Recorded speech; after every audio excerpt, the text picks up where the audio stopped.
연초부터 우리 지난주까지 6주 동안 영적 습관의 이해와 장착에 대해서 우리는 살펴보았습니다. 복음을 통해 예수님을 인격적으로 영접한 성도인 저와 여러분은 십자가의 은혜를, 하나님의 평강을, 하나님의 은혜를 우리는 지속적으로 공급받아야 합니다. 그래야 우리는 승리하는 삶을 살 수가 있는 거죠. 그래야 성령 충만해서 하나님의 평강이 우리의 마음과 생각을 지키는 삶을 살 수 있는 거죠. 이런 승리의 삶, 하나님을 기쁘시게 하고, 우리가 작년에 우리가 함께 나눴죠. 하나님을 기쁘시게, 이웃을 기쁘게 하는 삶을 살자. 그것을 위해서는 우리는 성령 충만해야 하고, 그것은 영적 습관을 통해서 가능하다는 것을 우리가 함께 나누었죠. 그리고 이 영적 습관은 저와 여러분 그리스도인 성도들의 성품이 되어야 한다고 말씀을 나누었습니다. 할렐루야죠, 여러분. 영적 습관을 통해서 우리가, 그것이 우리의 성품이 되어서 우리가 그리스도인다운 삶을 살아가야 하는 거죠.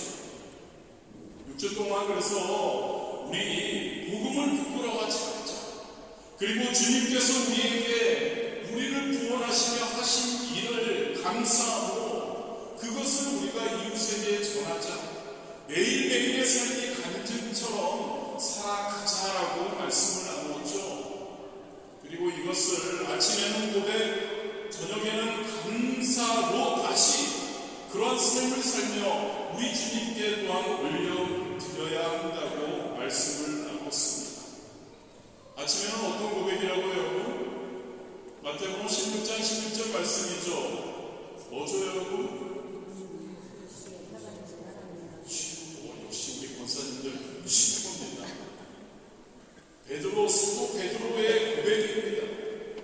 주는 그리스도시요 살아계신 하나님의 아들이신 이다를 아침마다 일어나면서 우리는 고백할 수 있어야 하는 줄 믿습니다. 주님은 나의 주인 되시는 주님은 그리스도십니다. 메시아이십니다. 나의 구원자이십니다라고 우리는 선포해야 합니다. 아침에 일어나서. 그리고 그분은 우리 하나님의 아들이십니다. 할렐루야. 그러한 고백이 아침마다 있게 되기를 주님의 이름으로 축복합니다. 저녁에 잠들 때 하루를 돌아보며, 그래, 우리 주님께서 나를 붙드셨고 나를 이끌어주신 이 삶 얼마나 감사한지 하나님께 감사하는 그러한 삶을 살아야 할 줄 믿습니다. 그리고 여러분, 우리가 한 2주째부터 지금까지 우리가 영적 습관의 핵심, 그것은 말씀과 기도라고 우리가 함께 나누었습니다. 말씀과 기도를 습관화해야 한다고 말씀을 나누었죠. 말씀과 기도를 습관화함으로 그리스도인다운 성품으로 하나님의 은혜의 보좌 앞에 항상 거하는 삶을 살아야 한다고 말씀을 나누었습니다. 항상 하나님과 교제하는 시간을 가져야 한다는 거죠. 요즘 말로 영의 스위치를 온하는 것이죠. 그리고 그 하나님과 우리와의 관계가 이렇게 연결된 통로가 된 그 통로를 통해서 하나님이 주시는 은혜, 그 생명의 에너지, 은혜의 그 놀라움을, 그 깨달음을 우리는 결단의 엔터키를 눌러야 한다고 말씀을 나눴습니다. 그래서 그러한 것을 통해 하나님과 귀한 함께하는 시간이 넘쳐야 한다고 우리가 함께 말씀을 나누었죠. 여러분, 영적 습관이 여러분들의 성품이 되도록 애쓰시기를 주님의 이름으로 축복합니다. 아침에는 고백이 이루어지기를 원합니다. 할렐루야. 저녁에는 감사가 이루어지기를 원합니다. 하나님의 말씀으로 매 순간 충만하는 여러분들이 되시기를 원합니다. 기도로 항상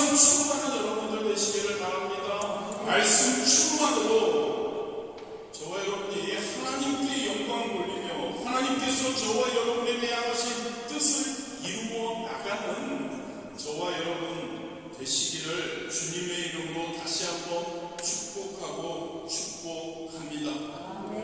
오늘부터 몇 주 동안 영적 습관 내 대해서 강조했고 그렇게 하자고 우리가 말씀을 나눴고 또한 우리 매일매일 예배가 있는 우리 교회이고 그리고 말씀 충만을 위해서 우리는 공동체 성경 읽기 예배마다 함께하고 수요일날 말씀 공부하고 그리고 기도 충만을 위해서 매일 저녁 기도에 15분 동안 우리가 함께하고 그리고 기도의 시간이 매 순간 금요 성경 충만 저녁 예배 우리가 기도 중점적으로 하고 매달 첫 주에는 중보 기도회 하고 이렇게 교회적으로 말씀 충만 기도 충만을 위해서 애쓰고 있는데 함께하는 저와 여러분이 되어야 할 줄 믿습니다.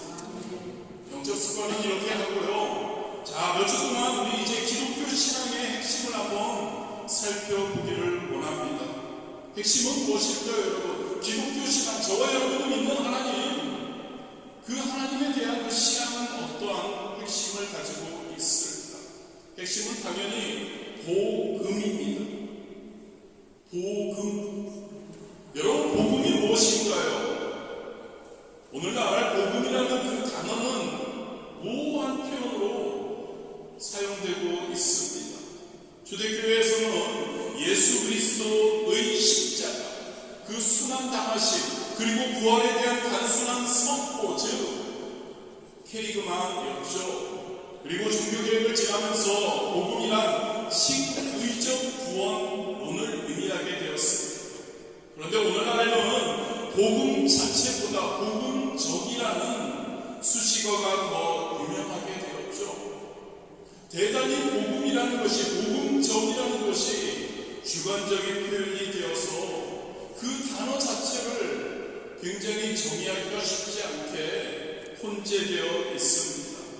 그런데 여러분, 저와 여러분의 관심은 그 복음이 어떤 복음이냐면 저와 여러분이 가장 관심을 가져야 될 그 핵심은 생명을 구원하는 복음인 줄 믿습니다. 우리의 생명을, 죄인들의 생명을 구원하는 복음, 그 복음이 바로 기독교의 핵심 가치인 거죠. 그 복음은 여러분, 복음을 받아들이는 사람들의 어떤 교리적인 방향이나 어떤 복음을 선포하는 사람에 따라서 그 복음은 바뀔 수 있는 것이 아니라는 것을 우리는 기억해야 합니다. 복음은 자기 완결적 속성을 가지고 있다고 우리는 이야기할 수 있습니다. 로마서 8장 29절에 이렇게 기록하죠. 하나님이 미리 아신 자들을 또한 그 아들의 형상을 본받게 하기 위하여 미리 정하셨으니 이는 그로 많은 형제 중에서 아들이 되게 하려 하심이니라.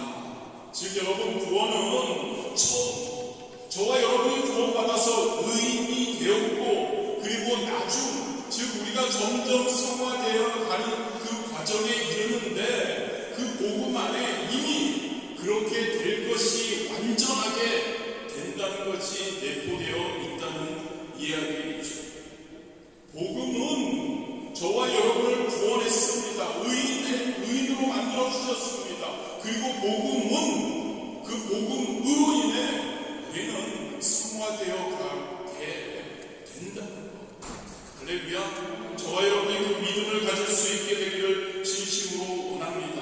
복음이 자기 자체적으로 그것을 이루어 간다면, 우리가 복음 안에만 있다면 그 복음이 우리를 하나님께서 원하시는 성도로 성화시켜 나아간다는 것을 믿으시기를 진심으로 원합니다. 하나 더, 복음의 중요한 근본적인 속성은 선택적인 속성이라고 할 수 있습니다. 우리가 이미 영적 습관의 이해를 통해서 이미 적용했던 거죠. 우리가 이것을 택하냐 저것을 택하냐입니다. 우리가 복음이 내포하고 있는 죄의 길을 선택할 것인가, 아니면 우리 주님의 십자가의 은혜를 선택할 것인가. 이 복음은 선택할 수 있는 그러한 속성을 가지고 있다는 이야기이죠. 창세기에서 선악과의 선택의 질문이 그러한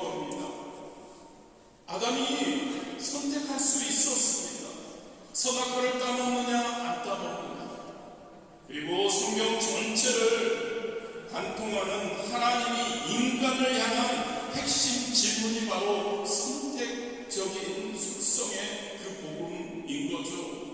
동시에 거룩한 초대이기도 합니다. 그래서 왜 인간으로서는 불가능했던 선택이 이제는 가능한 선택이 되었는지, 그 배후에는 삼위일체 하나님의 구원 사역이 작동하고 있다는 것, 인간은 그럼 어떻게 해야 될까? 어떻게 그런 장애를 극복하게 될까를 우리는 그 선택적 속성에서 우리는 택할 수 있다는 겁니다.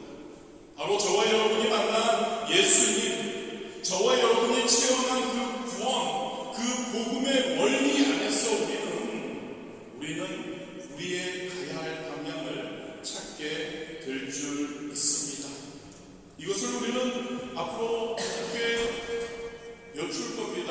그것을 우리가 함께 한번 살펴볼 겁니다.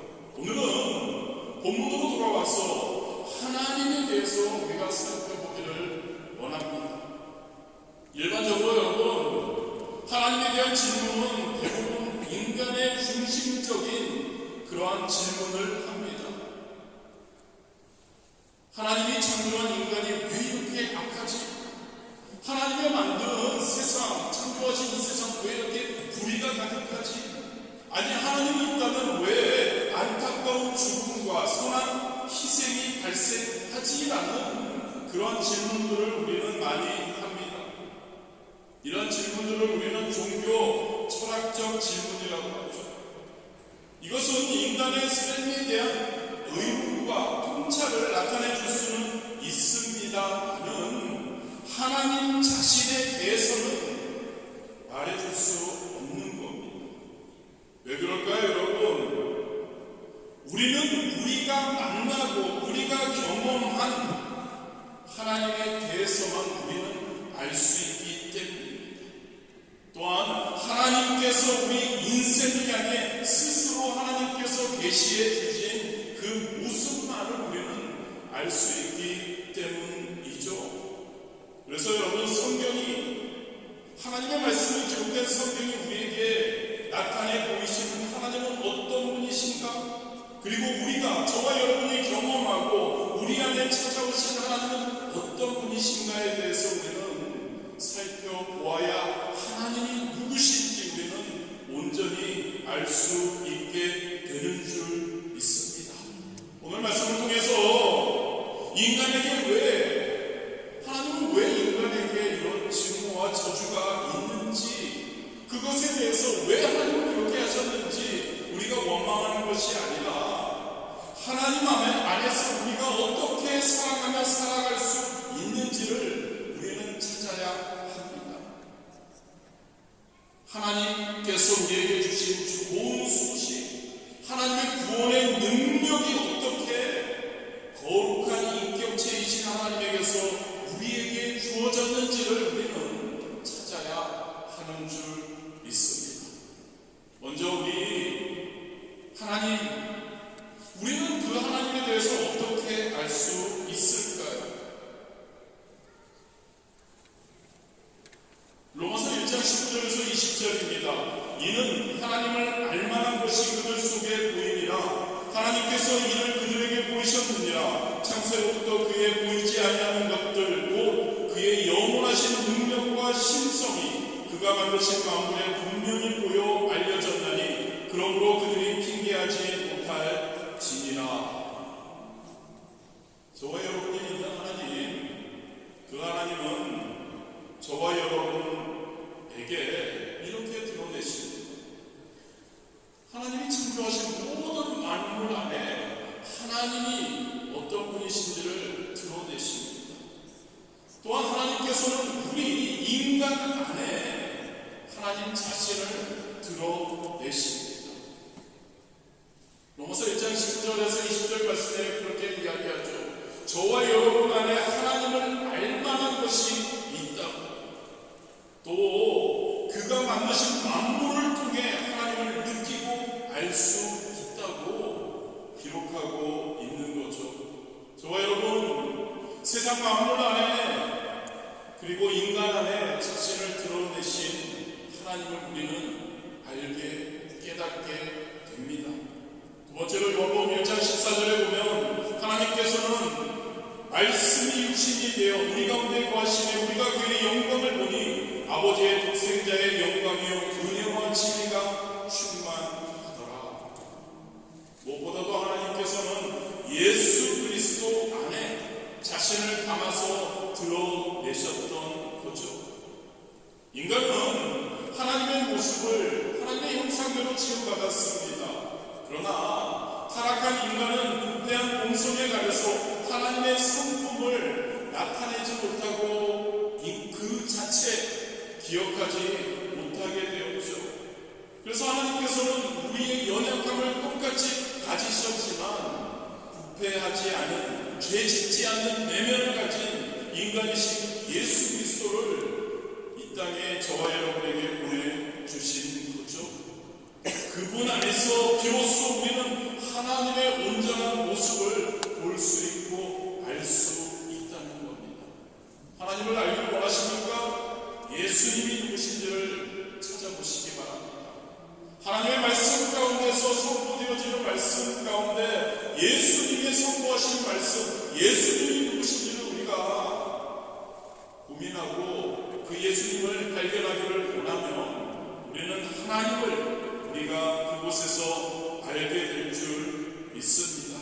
세 번째로 요한복음 16장 7절 8절이죠. 그러나 내가 너희에게 실상을 말하노니 내가 떠나는 것이 너희에게 유익이라. 내가 떠나가지 않으면 보혜사가 너희에게 오시지 아니할 것이요 가면 내가 그를 너희에게 보내리니 그가 와서 죄에 대하여 의에 대하여 심판에 대하여 세상을 책망하시리라.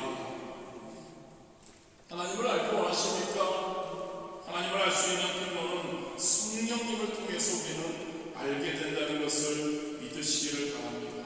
성령님은 그래서 우리가 성령 충만하자고 하는 겁니다. 성령님은 저와 여러분과 하나님을 연결해주는 그런 통신망이라고 할 수 있는 거죠. 하나님은 그 성령님을 통해서 저와 여러분과 접속하시고 저와 여러분에게 하나님을 나타내 주시고 하나님이 원하시는 뜻을 우리에게 알려주시고 그 뜻을 이루어가게 하신다는 것을 믿으시기를 바랍니다. 우리의 모습과 온 우주 만물 속에서 그리고 예수 그리스도를 통해서 성령님을 통해 저와 여러분은 하나님을 알게 된다는 것을 항상 기억하시기를 바랍니다. 여러분, 그렇다면 저와 여러분은 왜 하나님을 알아야 할까요? 하나님을 아는 것이 유익은 우리에게 무엇일까요? 간단하게 우리 살펴보기 원합니다.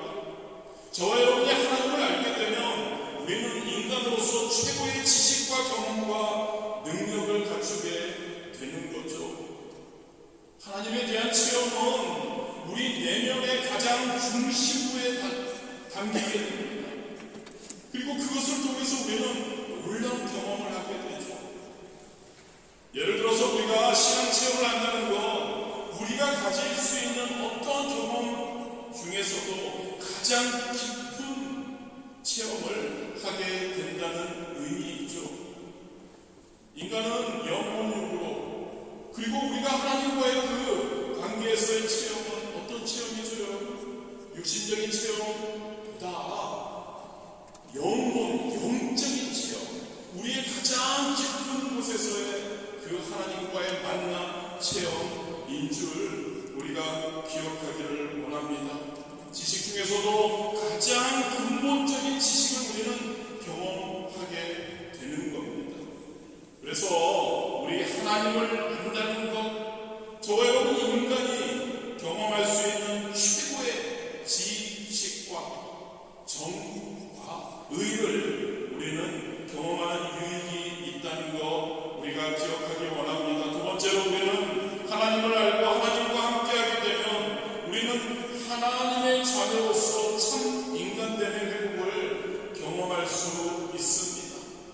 그렇습니다, 여러분. 저와 여러분이 하나님이 저와 여러분을 어떻게 만드셨는지를 알아갈 때 우리는 인간이 인간됨이 하나님의 성품을 따라서 하나님의 형상대로 회복되는 유익을 체험하게 된다는 이야기. 세 번째로 우리는 하나님과 함께 접속하게 되면 당연히 우리는 하나님으로부터 오는 놀라운, 아까도 언급했지만 하나님의 생명의 영향력, 생명의 에너지, 은혜의 폭포수 같은 그러한 것을 우리가 공급받는다는 그러한 유익이 있다는 것을 우리가 기억하기 원합니다. 그리고 우리에는 하나님을 알아가는 유익은 하나님을 알아가고 그 하나님과 교제함으로 우리는 그 교제의 기쁨을 누릴 수 있는 거죠. 예배가 바로 그런 것 같습니다. 여러분, 이 자리가 하나님과 교제하는 이 자리가 여러분 기쁘셔야 합니다. 할렐루야. 이 자리가 기쁜 자리이죠. 이 자리를 통해서 우리는 하나님을 더 알게 되고 그 하나님과 함께 그 하나님의 은혜의 자리를 우리가 함께하고 그 하나님이 주시는 놀라운 은혜를 또한 받고 얼마나 기쁜가요? 예배의 기쁨을 우리가 하나님을 알고 누리게 되어야 할 줄 믿습니다. 말씀도 마찬가지입니다, 여러분. 기도도 마찬가지입니다, 여러분. 말씀과 기도는 하나님과의 교제의 기쁨인 줄 믿으시기를 바랍니다. 말씀과 기도와 예배를 통해서 하나님께 나를 알리고 그리고 나에게 하나님을 깨닫고 하나님의 뜻을 이루어가는 기쁨, 그 기쁨을 누리는 유익 우리가 누리게 되기를 주님의 이름으로 축복합니다.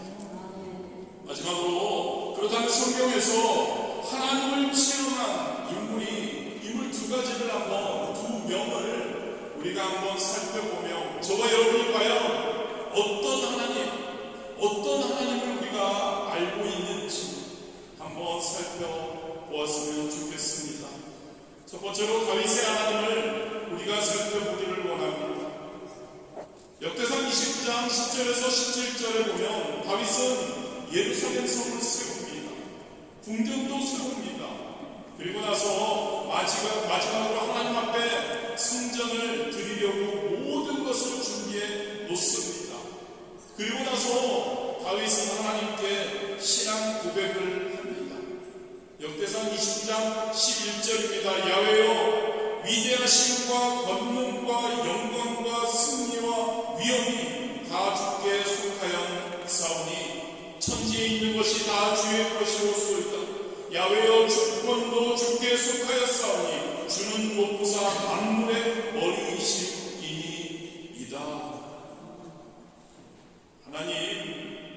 하나님 당신은 모든 것의 주권자이시라는 것을 선포하고 있는 거죠.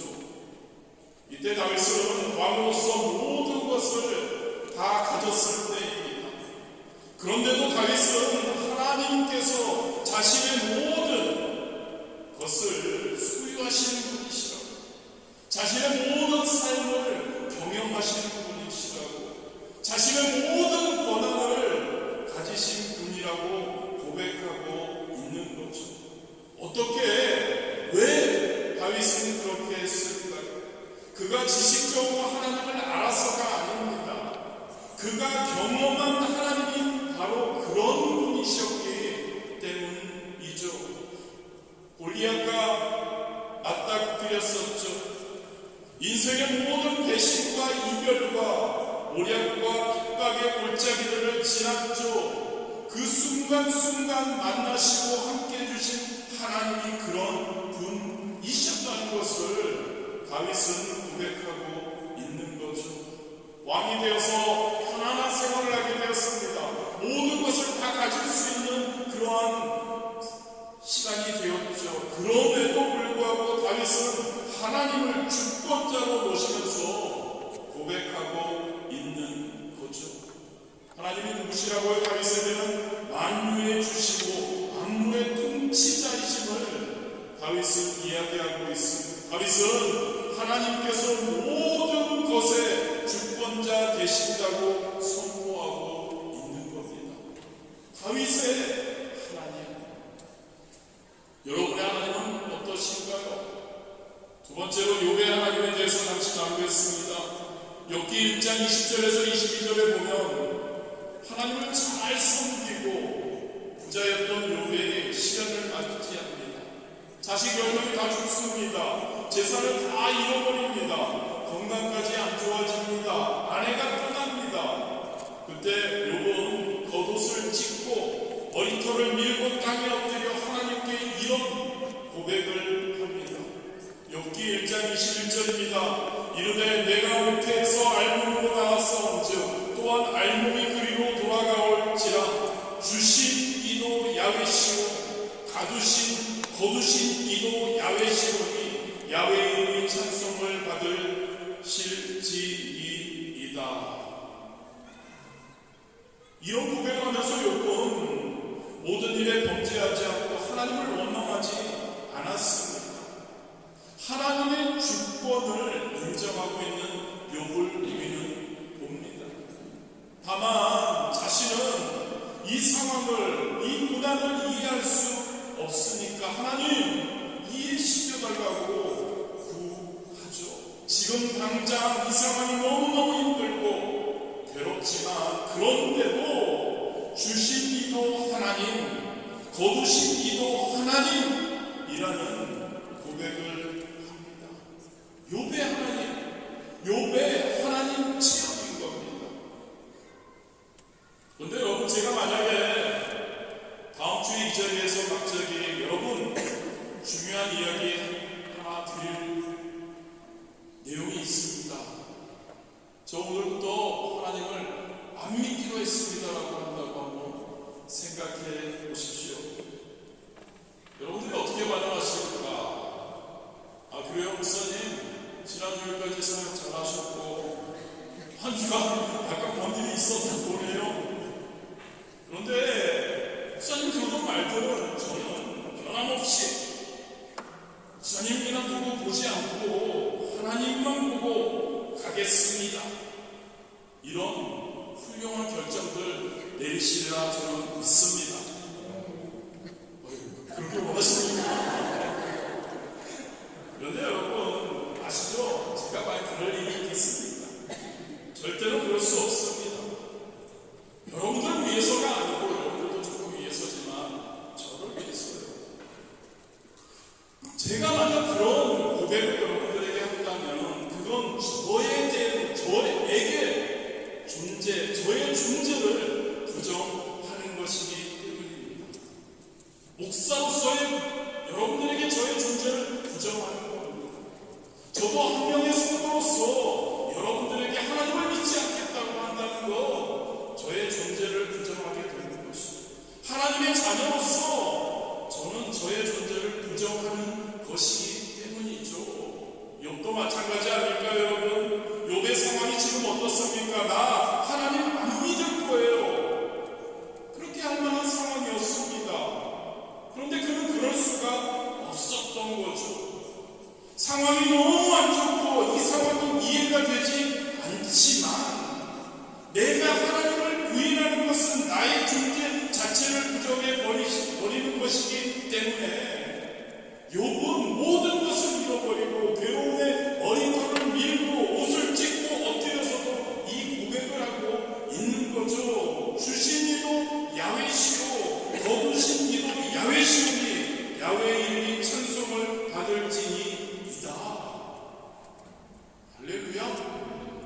저와 여러분이 이런 고백을 해야지 않을까 생각해봅니다. 일본 작가인 엔도 슈사쿠의 침묵이라는 책에 나오는 이야기입니다. 존재에 대해서 우리가 한번 살펴보는 겁니다. 14, 15세기경에 어떤 신부가 일본에 가서 복음을 정말 열심히 전했습니다. 많은 일본 사람들이 하나님을 믿게 되었죠. 그랬더니 일본의 지도자들이 막부들이라고 하죠. 괴계를 씁니다. 핍박을 하면 할수록 그들의 믿음이 점점 더 강해질 것이고 또 신부는 순교할지 모르니까 신부를 죽이지 않습니다. 신부를 잡아다니고 건드리지 않습니다. 대신에 신부가 복음을 전해서 하나님을 믿게 된 일본 사람들을 데려와서 밤새도록 고문하고 죽였습니다.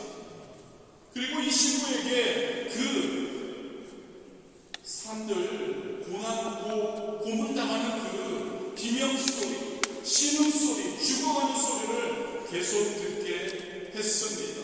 그러면서 네가 개종한 네가 하나님을 믿게 한 이 사람들을 살기 원한다면 네가 하나님을 부인해라, 네가 개종해라라고 이야기를 하죠. 결국 나중에는 이 신부가 하나님을 믿지 않는다고 개종을 하게 되죠. 작가가 만들어낸 이야기입니다. 그런데 이 땅에서 마귀가 복음을 회방한다면 이런 식으로 할 수 있다는 것을 우리는 기억해야 합니다. 어쨌든 여러분, 신부가 신앙을 버리고 개종한 다음에 일본 남성 수도신 훈도시를 차고 일본 옷을 입고 앉아 차를 마시는 장면이 나옵니다. 물론 그 신부에게는 사람들을 사랑해서 그들을 구하기 위해서라는 명분이 있었습니다. 그런데 그 신부에게 남은 것은 무엇이 있었을까요? 아무것도 없었죠. 사랑을 위해서 한 일이라고 하지만 하나님에 대한 신앙과 믿음을 부정하고 결국은 스스로 아무것도 아닌 것이 되어버린 거죠. 비참한 결과입니다. 저와 여러분 어떻습니까, 여러분? 저와 여러분 그럴 수는 없습니다. 어떤 상황에서도 하나님을 원망할 수 없는 게 저와 여러분이죠. 어떻게 우리를 구원해 주셨는데, 어떻게 우리를 사랑해 주시는데 하나님을 원망한다, 하나님을 부정한다, 우리의 하나님을. 만약 그런다면 성도인 저와 여러분, 하나님의 자녀라고 하는 저와 여러분의 자신을 부정하게 되는 겁니다. 할렐루야. 하나님은 저와 여러분에게 그냥 지식적으로 그 하나님을 아는 것으로 우리는 끝나서는 안 됩니다. 그 하나님과 지식적으로 우리가 하나님을 믿습니다라고 동의한다고 하는 것으로는 안 됩니다. 저와 여러분의 삶 안에서, 인생 안에서 삶과 죽음을 넘나드는 그러한 시련을 거친 엄청난 관계를 가진 하나님과 우리가 되어야 하는 줄 믿습니다. 그래서 여러분, 욥의 하나님은 모든 것을 잃어버렸을 때에도 하나님이셨습니다. 다음 주에도 하나님에 대해서 좀 나눌 텐데요. 여러분에게 하나님은 어떤 분이십니까? 여러분, 하나님을 진짜 아십니까? 하나님을 진짜 만나셨습니까? 하나님을 진짜 경험하셨습니까?